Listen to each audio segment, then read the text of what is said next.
జగన్ మీద దాడి వ్యవహారంతో బెజవాడ రౌడీజానికి అడ్డా అని మరోసారి చాటుకుంది. ఇప్పుడు 2 తెలుగు రాష్ట్రాలతో పాటు దేశవ్యాప్తంగా బెజవాడ హాట్ టాపిక్ గా మారింది. ప్రపంచ దేశాల్లోని తెలుగు వారంతా ఈ ఘటనతో విస్మయానికి గురయ్యారు. జగన్ పై దాడి చేసేంత ధైర్యం ఎవరికి ఉందా అని ఆరా తీస్తున్నారు. పోలీసులు అలాగే సీసీటీవీ ఫుటేజ్ ని పరిశీలిస్తున్నారు. చుట్టుపక్కల ప్రాంతాల్లోని అనుమానాస్పద వ్యక్తులను అదుపులోకి తీసుకుని ప్రశ్నిస్తున్నారు.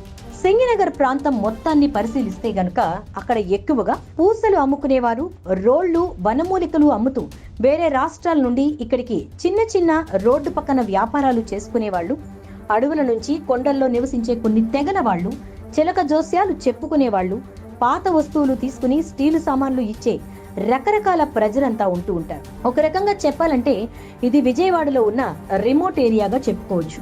ఇక ఇదే ప్రాంతంలో బోండా ఉమా, కేసినేని చిన్నికి సంబంధించిన పార్టీ కార్యాలయాలు కూడా ఉన్నాయి. అయితే జగన్ పై దాడి కోసం కొంతమంది ఆల్రెడీ 10 రోజుల నుంచి ఈ ప్రాంతంలో రకరకాల వేషధారణలలో తిరుగుతూ రెక్కి నిర్వహించినట్టు స్థానికులు కొంతమంది ఇప్పటికే పోలీసులకు సమాచారం అందించినట్టు తెలుస్తోంది. ఎందుకంటే క్యాట్ బాల్ వాడడం అనేది ఎంతటి స్థాయి వాళ్ళకైనా ఎంత పర్ఫెక్ట్ గా నేర్చుకున్నా అంత రాత్రి సమయంలో గురి చూసి అంత బలంగా కొట్టడం అనేది సాధ్యం కాని పని.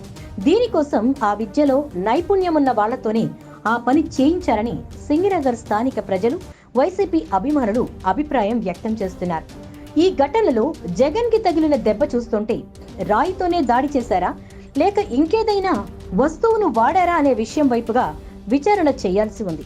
ఏపీలో జగన్ చాలా ప్రాంతాల్లో ప్రజల్లో తిరుగుతూ వస్తున్నారు. అంత రాత్రి వేళ కూడా ధైర్యం చేసి టీడీపీకి అడ్డాగా ఉన్న సింగినగర్ ప్రాంతంలోకి అడుగుపెట్టి ప్రచారం చేస్తున్నారు. మంగళగిరి నుంచి ఆయన యాత్రను ఎక్కడికక్కడ నిర్వహించుకుంటూ వచ్చి చివరికి రాత్రి సమయంలో సింగినగర్ వచ్చేలా చేసింది ప్రత్యర్థ పార్టీలా అనే దిశగా కూడా ఆలోచిస్తున్నారు ప్రజలు. ఇన్ని రోజుల పాటు చేసిన రెక్కీని అమలు చేయడానికి అనువుగా ప్రత్యర్థి పార్టీలు చాలా తెలివిగా జగన్ యాత్రను వాళ్ల చేతుల్లోకి తీసుకుని నిర్వహించారా అని జగన్ అభిమానులు అనుమానాలు వ్యక్తం చేస్తున్నారు.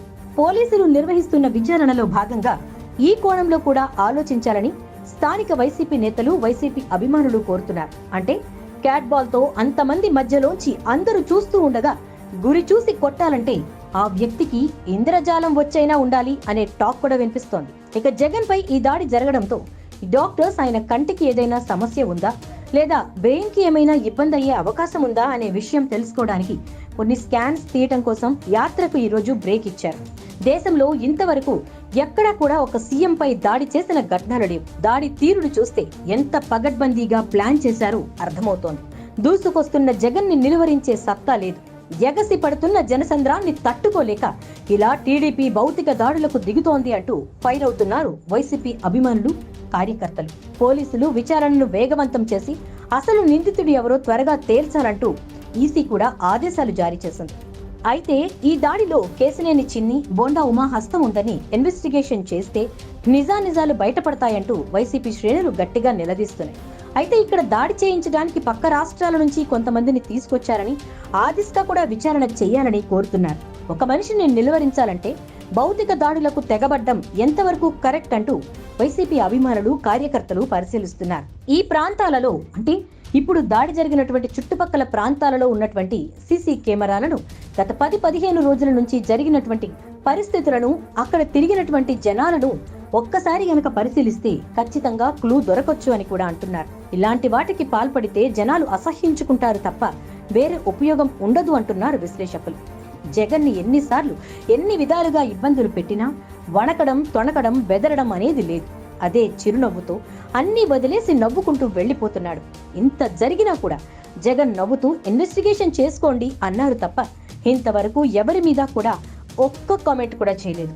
జగన్ పై జరిగిన దాడిని ఆయన కుటుంబ సభ్యులంతా కూడా తీవ్రంగా ఖండించారు. అమెరికా నుంచి విజయం కూడా ఈ దాడిని ఖండించారు. ఇలాంటి వాటికి పాల్పడడం కరెక్ట్ కాదంటూ ఆవిడ ఆవేదన వ్యక్తం చేశారు.